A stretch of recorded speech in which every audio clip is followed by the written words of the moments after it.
ನಮಸ್ಕಾರ. ಜಯಧ್ವನಿ ಕಾರ್ಯಕ್ರಮಕ್ಕೆ ಸ್ವಾಗತ.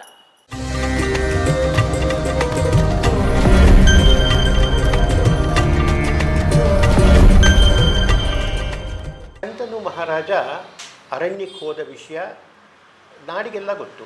ಆದರೆ ಯಾರು ಆಪ್ತ ಪರಿವಾರದವರನ್ನು ಬಿಟ್ಟರೆ ಬೇರೆ ಯಾರನ್ನೂ ಒಳಗಡೆಗೆ ಹೋಗ್ಲಿಕ್ಕೆ ಬಿಡಲಿಲ್ಲ ಅವನ ಜೊತೆಗೆ. ಯಾಕೆಂದರೆ ಅಲ್ಲೊಂಚೂರು ರಾಜಕಾರಣಗಳಿದೆ, ಎಲ್ಲವೂ ಪ್ರಜೆಗಳಿಗೆ ತಿಳಿಬೇಕಾದ ಅಗತ್ಯ ಇಲ್ಲ. ಹಾಗಾಗಿ ಅವರೇನು ಮಾಡ್ತಾರೆ, ಮಾಧ್ಯಮದವರನ್ನು ಕೂಡ ಒಳಗಡೆ ಬರಲಿಕ್ಕೆ ಅವಕಾಶ ಕೊಡಲಿಲ್ಲ, ಯಾರಿಗೂ ಇಲ್ಲ. ಬರೀ ಆಪ್ತ ಪರಿವಾರ ಮಾತ್ರ ಅವ್ರ ಹತ್ರ ಹೋಯಿತು. ಆದರೂ ಮಾಧ್ಯಮ ನಡೆಸೋರು ಸಂಧಿಯಲ್ಲಿ ಏನೋ ಒಂದು ವಿಷಯ ಮಾಡಿರ್ತಾರೆ. ಆ ಕಡೆಯಿಂದ ನನಗೆ ಮಾಹಿತಿ ಸಿಕ್ಕಿದೆ. ಏನದು? ಏನಾಯಿತು ಅಂದರೆ, ಇಲ್ಲಿ ಹೋದ ಮೇಲೆ ಅಲ್ಲಿ ಹೋಗ್ಬಿಟ್ಟು ಇವರನ್ನು ದೇವಾಪಿಯನ್ನು ಹೋದರು, ಅಣ್ಣ ಅಲ್ವಾ ನಮಸ್ಕಾರ ಮಾಡಿಕೊಂಡು ಅವ್ರ ಹತ್ರ ಹೋಗ್ಬಿಟ್ಟು, ನೋಡು ನೀನಿಗೆ ರಾಜ್ಯನ ಬಿಟ್ಟು ಆಚೆ ಕಳಿಸಿದ್ವಿ, ತಪ್ಪು ನಂದೆ ಇಲ್ಲ ಅಂತಲ್ಲ, ಆದರೆ ಅದರಲ್ಲಿ ರಾಜಕಾರಣನೇ ವಿಷಯ ಆಗಿತ್ತು. ಆದರೆ ಈಗ ನೀನು ನೊಂದುಕೊಂಡು ಸಿಂಹಾಸನದ ಕೆಳಗಡೆ ಇಳಿದಿ, ಸುಮ್ಮನೆ ಖುಷಿಯಾಗಿ ನೀನು ಇಳಿದಿದ್ದರೆ ಏನೂ ಸಮಸ್ಯೆ ಆಗ್ತಿರಲಿಲ್ಲ. ಆದರೆ ನೊಂದುಕೊಂಡು ಇಳಿದಿದೆಯಾ, ಹಾಗಾಗಿ ನಾಡಿಗೆ ಬರ ಬಂದಿದೆ. ನಿನ್ನ ನೋವಿನ ಕಾರಣದಿಂದ ಹಸ್ತಿನಾವತಿಯ ಅಷ್ಟೂ ಪ್ರಜೆಗಳು ಕೂಡ ನೋವನ್ನು ಅನುಭವಿಸ್ತಾ ಇದ್ದಾರೆ. ಹಾಗಾಗಿ ಇದಾಗಬಾರ್ದು. ನೀನು ನಿನ್ನ ಮನಸ್ಸಿನಲ್ಲಿ ಇರುವಂತಹ ನೋವು ಬೇಜಾರುಗಳನ್ನು ಬಿಡಬೇಕು. ಅಲ್ಲೂ ಕೂಡ ಬಾ ಅರಮನೆಗೆ ನೀನು ಅಂತ ಅವರು ಕರೆಯಲ್ಲ. ಯಾಕೆ ಕರೆಯಲ್ಲ ಅಂದರೆ ಅವ್ರು ಮುತ್ಸುದ್ದಿ. ನಾನು ಆಗಲೇ ಹೇಳಿದೆ, ಸಿಂಹಾಸನದಿಂದ ಕೆಳಗಡೆ ಇಳಿದ ರಾಜ ಅರಮನೆ ಒಳಗಡೆ ಇರಬಾರ್ದು, ಸುತ್ತಮುತ್ತ ಎಲ್ಲೂ ಇರಬಾರ್ದು. ಇದ್ರೆ ಕುತಂತ್ರ ಶುರುವಾಗ್ಬಿಡತ್ತೆ. ಇದೇ ಕಾರಣದಿಂದ ಮಹಾರಾಜ ಶಂತನು ಹೋಗಿ ಬೇಡ್ಕೊಳ್ತಾನೆ, ಕಾಲು ಹಿಡಿದು ಅಣ್ಣನ್ನ ಬೇಡ್ಕೊಳ್ತಾನೆ. ಮನಸ್ಸಿನಲ್ಲಿರುವಂತಹ ಈ ಏನು ನೋವಿದೆ, ಈ ನೋವನ್ನ ಬಿಟ್ಬಿಡು.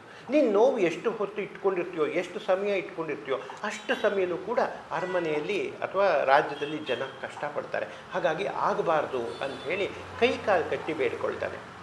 ದೇವಾಪಿಗೆ ಮೊದಲು ಅನಿಸಿದ್ದು ನಿಜ, ನನ್ನನ್ನು ಮನೆಗೆ ಕರ್ಕೊಂಡು ಹೋಗ್ಬೋದಾಗಿತ್ತಲ್ಲ, ನನಗಲ್ಲಿ ಕರ್ಕೊಂಡು ಹೋಗ್ಬಿಟ್ಟು ಚೆಂದಾಗಿ ಒಂದಿಷ್ಟು ಸೌಲಭ್ಯ ಕೊಡ್ಬೋದಾಗಿತ್ತಲ್ಲ. ನಾನು ಅರಮನೆಯಲ್ಲಿದ್ದಾಗ ಎಲ್ಲರೂ ಸೇರಿ ಅವನ ಸೇವೆನ ಮಾಡ್ತಿದ್ರು, ಸ್ವತಂತ್ರವಾಗಿ ಅವನ ಕೈಲಿ ಏನೂ ಮಾಡ್ಕೊಳಕ್ಕಾಗ್ತಿರ್ಲಿಲ್ಲ. ಅಂತಹ ಪರಿಸ್ಥಿತಿ, ತನ್ನ ದೈನಂದಿನ ಚಟುವಟಿಕೆಗಳನ್ನು ಕೂಡ ದೇವಾಪಿ ಮಾಡ್ಕೊಳಕ್ಕಾಗ್ತಿರ್ಲಿಲ್ಲ. ಅಂಥವನ್ನು ತೆಗೆದು ಅರಣ್ಯ ಕಟ್ಟಿದ್ದಾರೆ. ಅವನು ನೋಡ್ಕೊಳ್ಳೋರು ಯಾರೂ ಇಲ್ಲ, ನಿತ್ಯ ಕರ್ಮಗಳನ್ನು ನಡೆಸೋದೇ ತುಂಬ ಕಷ್ಟ ಆಗುತ್ತೆ. ಹೀಗಿರುವಾಗ ನನ್ನನ್ನು ಬಿಟ್ಟು ಹೋಗ್ತಾನಲ್ಲ, ಈ ಎಲ್ಲ ಬೇಜಾರುಗಳು ದೇವಾಪಿಯಲ್ಲಿತ್ತು. ಆದರೆ ಯಾವಾಗ ದೇವಾಪಿ ಮುಂದೆ ಕೂತ್ಕೊಂಡು, ನಾಡಿಗೋಸ್ಕರ ನಿನ್ನ ಮನಸ್ಸಿನಲ್ಲಿರೋ ಚಿಂತನೆಗಳನ್ನು ಬಿಟ್ಬಿಡು, ಯೋಚನೆಗಳನ್ನು ಬಿಡು, ನೀನು ಆ ಬೇಜಾರು ಏನಿದೆ ಅದನ್ನು ಬಿಟ್ಬಿಡು, ನೋವನ್ನು ಬಿಡು ಅಂತ ಕೇಳಿಕೊಂಡಾಗ ದೇವಾಪಿ ಎದೆ ಕೂಡ ಕರಗಿಬಿಡುತ್ತಂತೆ.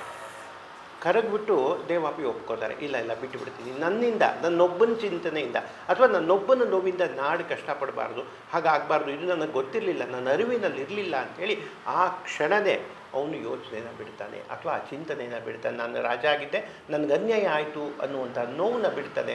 ಬಿಡ್ತಾ ಇದ್ದಾಗೆ ಹಸ್ತಿನಾವತಿಯಲ್ಲಿ ಮಳೆ ಸುರಿಯುತ್ತೆ. ಹೀಗಾದ ಮೇಲೆ ಅಷ್ಟಾದ ಮೇಲೂ ಕೂಡ ದೇವಾಪಿಯನ್ನು ಅಲ್ಲಿಯೇ ಬಿಟ್ಟು ಶಂತನು ಮಹಾರಾಜ ಹಿಂದಿರುಗಿ ತನ್ನ ರಾಜ್ಯಕ್ಕೆ ಬರ್ತಾನೆ.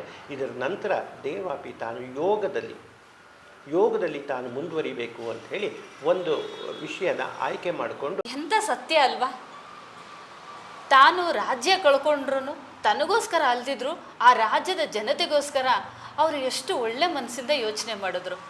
ತಮ್ಮನ ಮಾತನ್ನು ಕೇಳಿ ದೇಶಕ್ಕೆ ಬರಬಾರ್ದು ಅಂತ. ನಿಜ, ತುಂಬ ಒಳ್ಳೆಯದು. ಆದರೆ ನೀವು ಎಲ್ಲರ ಪಾತ್ರಕ್ಕೂ ಒಂದು ಕತೆ ಇದೆ ಅಂತ ಹೇಳ್ತೀರಾ. ಆದರೆ ಈ ಶಂತನು ಮಹಾರಾಜರು ಯಾರು ಮತ್ತು ಇವರ ಹಿನ್ನೆಲೆ ಏನು ಅಂತ ಹೇಳ್ತೀರಾ? ಶಂತನು ಮಹಾರಾಜನಿಗೂ ಒಂದು ಹಿನ್ನೆಲೆ ಇದೆ. ಅವನ ಪೂರ್ವಜನ್ಮಕ್ಕೆ ಒಂದು ಗಟ್ಟಿಯಾದ ಒಂದು ಕತೆ ಇದೆ. ಮಹಾಭೀಷ ಅಂತ ಒಬ್ಬ ರಾಜ, ಇಕ್ಷ್ವಾಕು ವಂಶ ಅಂದರೆ ರಾಮ ಹುಟ್ಟಿದ ರಾಜ್ಯ ಇದೆಯಲ್ಲ ಅಥವಾ ವಂಶ ಇದೆಯಲ್ಲ, ಅದರಲ್ಲಿ ಮಹಾಭೀಷ ಅಂತ ಒಬ್ಬ ರಾಜ ಇರ್ತಾನೆ. ಈ ರಾಜ ಸಾವಿರಾರು ಅಶ್ವಮೇಧ ಯಜ್ಞಗಳನ್ನು ತನ್ನ ಜೀವಿತಾವಧಿಯಲ್ಲಿ ಮಾಡಿದ್ದ. ಆ ಒಂದು ಕಾರಣದಿಂದ ಅವನಿಗೆ ಸ್ವರ್ಗ ಪ್ರಾಪ್ತಿಯಾಗಿತ್ತು. ತುಂಬ ವರ್ಷಗಳ ಕಾಲ ಅವನ ಪಾಡ್ಗವನು ಸ್ವರ್ಗದಲ್ಲಿ ತುಂಬ ಸಂತೋಷವಾಗಿ ಇದ್ದುಬಿಟ್ಟಿದ್ದ. ಒಂದು ದಿವಸ ಬ್ರಹ್ಮಸಭೆ ನಡೀತಾ ಇದೆ. ಬ್ರಹ್ಮಸಭೆ ನಡೀತಾ ಇರಬೇಕಾದ್ರೆ ಮಹಾಭೀಷನಿಗೂ ಕೂಡ ಆಹ್ವಾನ ಬಂದಿತ್ತು. ಆಹ್ವಾನ ಬಂದ ಮೇಲೆ ಬೆಳಗ್ಗೆಯಿಂದಲೇ ಮಹಾಭೀಷನಿಗೆ ಏನೋ ಹೊಡಿತಾ ಇದೆ ಮನಸ್ಥಿತಿ ಅಂಥೇಳಿ ಅನ್ನಿಸ್ತಾ ಇರುತ್ತೆ.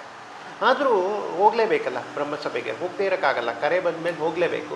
ನಾನು ಆವಾಗಲೇ ಹೇಳಿಕೊಂಡೆ, ದೇವತೆಗಳು ಏನಾದರೂ ಮಾಡ್ತಾರೆ ಅಂದರೆ ಅಥವಾ ಒಂದು ಘಟನೆ ನಡೆಸ್ತಾರೆ ಅಂದರೆ ಆ ಘಟನೆಯಿಂದ ಪರಿಣಾಮ ತುಂಬ ದೊಡ್ಡದಾಗಿರುತ್ತೆ. ಹಾಗಾಗಿ ಒಂದೊಂದು ಘಟನೆಗಳನ್ನು ಕೂಡ ಅವರು ಬೇಕಂತಲೇ ನಡೆಸ್ತಾರೆ. ಇಲ್ಲೂ ಕೂಡ ಮಹಾಭೀಷಣನ ಕರೆದಿದ್ದಾರೆ ದೇವಸಭೆಗೆ. ದೇವಸಭೆಯಲ್ಲಿ ಚರ್ಚೆ ನಡೀತಾ ಇದೆ. ಬ್ರಹ್ಮದೇವರು ಏನೋ ವಿಷಯದ ಚರ್ಚೆ ಮಾಡ್ತಾ ಇದ್ದಾರೆ. ಮಹಾಭೀಷಣು ಒಂದು ಕಡೆ ಕೂತ್ಕೊಂಡು ಅದನ್ನು ಕೇಳ್ತಾ ಇದ್ದಾರೆ. ಗಂಭೀರವಾಗಿದೆ ಸಭೆ. ಹೀಗಿರಬೇಕಾದ್ರೆ ದೇವಗಂಗೆ ಸಭೆಗೆ ಬರ್ತಾಳೆ. ಆ ದಿನ ಮಹಾಭೀಷಣ ಮನಸ್ಥಿತಿ ಸರಿ ಇರಲಿಲ್ಲ. ಏನೋ ಅವಘಡ ಆಗುತ್ತೆ ಅಂತ ಅವ್ರಿಗೆ ಚೆನ್ನಾಗಿ ಗೊತ್ತಿಲ್ಲ, ಅನ್ನಿಸ್ತಾ ಇತ್ತು. ಹೌದಲ್ವಾ? ಅದು ಗೊತ್ತಿದ್ದು ಕೂಡ ಅವ್ರು ಯಾಕೆ ಆ ದೇವ ಸಭೆಗೆ ಹೋದ್ರು? ನೋಡಿ, ಇಲ್ಲೇನಾಗುತ್ತೆ, ನಾನು ಮೊದಲೇ ಹೇಳಿದೆ, ದೇವತೆಗಳು ಏನನ್ನಾದರೂ ಮಾಡಬೇಕು ಅಂದರೆ ಪ್ರತಿಯೊಬ್ಬರ ಹೃದಯಾಂತರಾಳದಲ್ಲಿ ದೇವತೆಗಳನ್ನ ನೆಲೆಸಿದ್ದಾರೆ. ಅವ್ರೇನು ಮಾಡ್ತಾರೆ, ಇದನ್ನು ನಡೆಸಬೇಕು ಅಂದರೆ ಇದನ್ನು ನಡೆಸೋ ಹಾಗೆ ಮಾಡ್ತಾರೆ. ಅಂತರಂಗದಲ್ಲಿ ಆ ಪ್ರಶ್ನೆನೂ ಇಡ್ತಾರೆ. ಹೋಗಬಾರ್ದು ಅಂತ ಗೊತ್ತಿರುತ್ತೆ, ಆದರೂ ಕೂಡ ಕಳಿಸ್ಕೊಡ್ತಾರೆ. ಆ ತೀರ್ಮಾನಗಳನ್ನು ತಗೊಳಕ್ಕೆ ಬಿಡಲ್ಲ. ಅಂದರೆ ಎಲ್ಲದನ್ನು, ಇದಕ್ಕೊಂದು ಸಣ್ಣ ಕತೆ ಹೇಳ್ತೀನಿ. ಕಠೋಪನಿಷತ್ತಲ್ಲಿ ಒಂದು ಕತೆ ಬರುತ್ತೆ. ಇಲ್ಲೇನಾಗುತ್ತೆ, ಇಂದ್ರ, ಅಗ್ನಿ, ವಾಯು, ವರುಣ ಇವರೆಲ್ಲ ಏನಿದ್ದಾರೆ, ಇವ್ರಿಗೆಲ್ಲರಿಗೂ ಒಂದ್ಸರಿ ಜಂಬ ಬಂದ್ಬಿಡುತ್ತೆ. ನಮ್ಮ ಪದದಲ್ಲಿ ಹೇಳಬೇಕು ಅಂದರೆ ಜಂಬ ಬಂದ್ಬಿಡುತ್ತೆ, ಅಹಂಕಾರ. ನಾವಿಲ್ಲೇ ಏನೂ ನಡೆಯಲ್ಲ, ಇಡೀ ಪ್ರಪಂಚದ ನಾವೇ ನಡೆಸ್ತಾ ಇರೋದು ಅಂತ ಹೇಳ್ಬಿಟ್ಟು ಒಂದು ಜಂಬ ಬರುತ್ತೆ, ಅಹಂಕಾರ ಬರುತ್ತೆ. ಇದು ಭಗವಂತನಿಗೆ ಗೊತ್ತಾಗುತ್ತೆ. ಭಗವಂತ ಏನು ಮಾಡ್ತಾರೆ, ಅವ್ರ ಹತ್ರ ಬಂದು ಅಗ್ನಿ, ವಾಯು, ವರುಣ ಅವ್ರ ಮುಂದೆ ಒಂದು ತೃಣನ ಹಾಕ್ತಾರೆ. ತೃಣ ಅಂದರೆ ಒಂದು ದರ್ಬೆನ ಅವ್ರ ಮುಂದೆ ಹಾಕ್ತಾರೆ. ಹಾಕ್ಬಿಟ್ಟು ಇದನ್ನು ನಾಶ ಮಾಡಿ ಅಂತ ಹೇಳ್ತಾರೆ. ಒಂದು ತೃಣ, ಅದನ್ನ ಅಗ್ನಿ ದಹಿಸಕ್ಕಾಗೋದಿಲ್ಲ, ವಾಯು ಅದನ್ನ ಎತ್ಕೊಂಡು ಹೋಗೋಕ್ಕಾಗಲ್ಲ. ಆಮೇಲೆ ಇಂದ್ರ ಇದಾರಲ್ಲ, ವಜ್ರಾಯುಧ ತಗೊಂಡು ಆ ದರ್ಬೆನ ನಾಶ ಮಾಡೋಕ್ಕಾಗಲ್ಲ. ಅಂದರೆ ಭಗವಂತನ ಕರುಣೆ ಇಲ್ಲದೆ ಅಥವಾ ಅವನ ಒಪ್ಪಿಗೆ ಇಲ್ಲದೆ ನೀವು ಯಾವ ಕೆಲಸನೂ ಮಾಡೋಕ್ಕಾಗಲ್ಲ. ನರಮಾನವ ದೇವತೆಗಳು ಕೂಡ ಭಗವಂತ ಏನು ಹೇಳ್ತಾನೆ ಅವನು ಹೇಳ್ದಾಗೆ ನಡಿಬೇಕು. ಅವನ ಇಚ್ಛೆ ಇಲ್ಲದೆ ನೀವೇನೂ ಮಾಡೋಕ್ಕಾಗಲ್ಲ ಅಂತ ಕಠೋಪನಿಷತ್ತಲ್ಲಿ ಒಂದು ಮಾತಿದೆ. ಈ ಥರ ಅಲ್ಲೇನಾಗ್ಬಿಟ್ಟಿದೆ, ಅಲ್ಲಿ ಏನೂ ಮಾಡೋಕ್ಕಾಗಲ್ಲ, ಹೋಗ್ಲೇಬೇಕು. ಅಂದರೆ ಅವ್ನಿಗೆ ಇಷ್ಟ ಇದೆ ಇಲ್ಲ. ಇಲ್ಲಿ ನಾವೆಲ್ಲ ಹೇಗೆ ಅಂದರೆ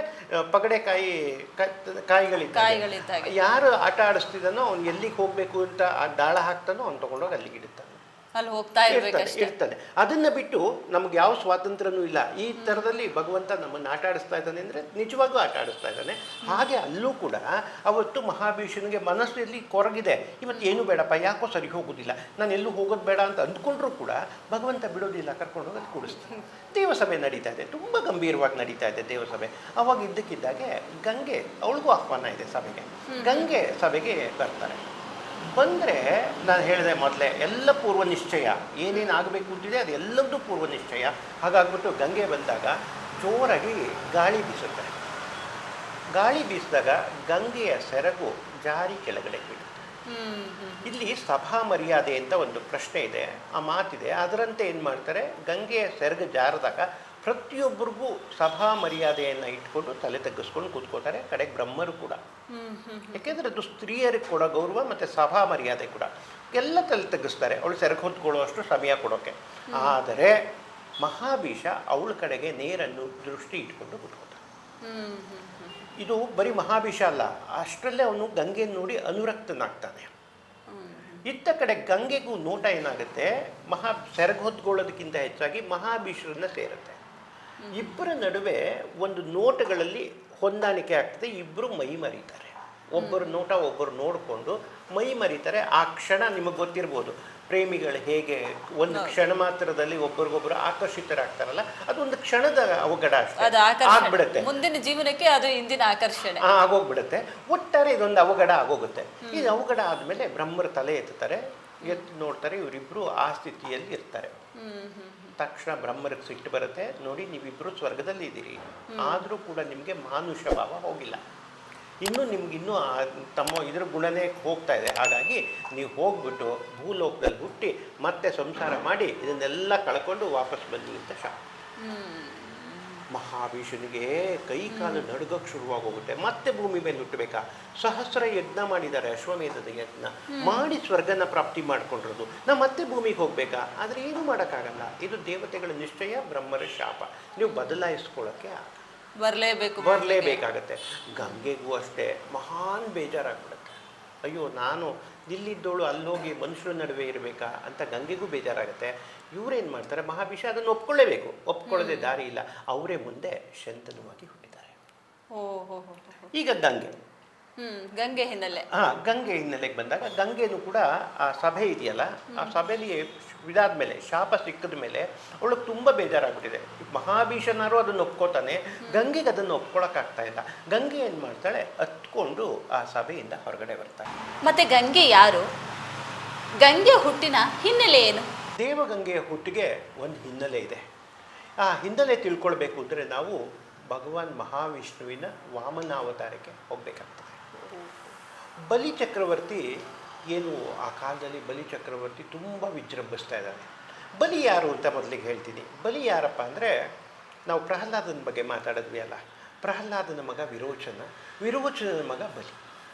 ಈ ಬಲಿ ಇವಾಗ ತುಂಬ ಪ್ರಖ್ಯಾತನಾಗಿದ್ದಾನೆ. ತುಂಬ ಎಲ್ಲರನ್ನೂ ಗೆದ್ದುಬಿಟ್ಟು, ರಾಜ್ಯನೆಲ್ಲ ಗೆದ್ದುಬಿಟ್ಟಿದ್ದಾನೆ, ದೇವತೆಗಳನ್ನು ಎಲ್ಲ ಕಡೆ ಗೆದ್ದುಬಿಟ್ಟು, ಲೋಕಗಳಿಂದ ಎಷ್ಟು ಲೋಕಗಳು ಹೇಳ್ತೀವಿ ಎಲ್ಲ ಗೆದ್ದುಬಿಟ್ಟು ತುಂಬ ಅಪ್ರತಿಮವಾಗಿದ್ದಾನೆ. ಅದರ ಜೊತೆಗೆ ಬಲಿ ಏನಪ್ಪ ಅಂದರೆ ಕೆಟ್ಟವನಲ್ಲ. ರಾಕ್ಷಸರು ಅಂದ ತಕ್ಷಣ ಕೆಟ್ಟವರಾಗಿರ್ತಾರೆ, ಆದರೆ ಬಲಿ ಕೆಟ್ಟವನಲ್ಲ, ತುಂಬ ಒಳ್ಳೆಯ ವ್ಯಕ್ತಿ, ತುಂಬ ಚೆಂದಾಗಿ ರಾಜ್ಯ ಆಳ್ತಿದ್ದಾನೆ.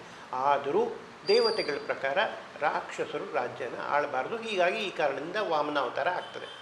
ವಾಮನಾವತಾರ ಆದಾಗ ವಾಮನ ಏನು ಮಾಡ್ತಾರೆ, ಬಲಿ ಏನು ಯಜ್ಞ ಮಾಡ್ತಾ ಇದ್ದಾನೆ, ಯಜ್ಞ ಮಾಡೋ ಜಾಗಕ್ಕೆ ಬಲಿ ಬರ್ತಾರೆ. ಬಲಿ ರಾಕ್ಷಸನಾದ್ರೂ ತುಂಬ ಒಳ್ಳೆಯವರು, ಆದರೂ ಯಾಕೆ ಅವರನ್ನು ನಿಗ್ರಹಿಸಬೇಕು? ಅಲ್ಲಿ ಏನಾಗುತ್ತೆ, ಬಲಿ ರಾಕ್ಷಸ, ಅವನ ರಾಕ್ಷಸ ಧರ್ಮನೇ ಬೇರೆ, ದೇವತೆಗಳ ಧರ್ಮ ಬೇರೆ. ದೇವತೆಗಳು ಯಾವಾಗಲೂ ತುಂಬ ದೂರದ ಯೋಚನೆಗಳಿಟ್ಕೊಂಡು ಜಗತ್ತನ್ನು ನಡೆಸ್ತಾ ಇರ್ತಾರೆ. ಬಲಿ ಅದರ ವಿರುದ್ಧ ಶಕ್ತಿ. ಎಷ್ಟೇ ಒಳ್ಳೆಯವನಾದರೂ ಅವನ ಸುತ್ತ ಇರುವಂಥವರೆಲ್ಲ ಬರೀ ಕೆಟ್ಟ ಜನಗಳು. ಯಾವತ್ತು ಬೇಕಾದರೂ ಅವರು ಲೋಕಕಂಟಕರಾಗೋಕ್ಕೆ ಸಾಧ್ಯತೆಗಳಿರುತ್ತೆ. ಚಿಂತನೆಗಳು ಯಾವತ್ತು ಬೇಕಾದರೂ ಬದಲಾಗೋ ಸಾಧ್ಯ ಇರುತ್ತೆ. ಯಾಕೆಂದರೆ ಶುಕ್ರಾಚಾರ್ಯರು ಗುರುಗಳಾಗಿ ಹೊರಟಿದ್ದಾರೆ. ಈ ಹಿನ್ನೆಲೆಯಲ್ಲಿ ಬಲಿ ಏನು ಮಾಡ್ತಾರೆ, ಬಲಿನ ನಿಗ್ರಹಿಸಬೇಕು. ಅದಕ್ಕೋಸ್ಕರ ವಾಮನರು ಹುಟ್ಟುತ್ತಾರೆ. ಹುಟ್ಟಿದ ದಿವಸನೇ ಮೌಂಜಿ ಆಗುತ್ತೆ. ಮೌಂಜಿ ಆದಮೇಲೆ ಭಿಕ್ಷೆ ಬೇಡಲಿಕ್ಕೆ ಬರ್ತಾರೆ, ದಾನ ಬೇಡಲಿಕ್ಕೆ. ಭಿಕ್ಷೆ ಅನ್ನೋಕ್ಕಿಂತ ದಾನ ಬೇಡಲಿಕ್ಕೆ ಬರ್ತಾರೆ. ಬಂದಾಗ ಏನಾಗಿದೆ, ಇಲ್ಲಿ ಬಲಿ ಒಂದು ಯಜ್ಞ ಮಾಡ್ತಾ ಇದ್ದಾನೆ. ಯಜ್ಞದಲ್ಲಿ ಏನಪ್ಪ ಅಂದರೆ ಯಾರು ಏನು ಕೇಳಿದ್ರೂ ಕೊಡಬೇಕು ದಾನನ, ಇಲ್ಲ ಅನ್ನೋ ಹಾಗೆ ಇಲ್ಲ. ಹಾಗಾಗಿ ಪ್ರತಿನಿತ್ಯ ದಾನ ಮಾಡ್ತಾರೆ. ದಾನ ಮಾಡುವಾಗ ಸರತಿಯಲ್ಲಿ ಇವರು ಬಂದು ನಿಂತ್ಕೊಳ್ತಾರೆ.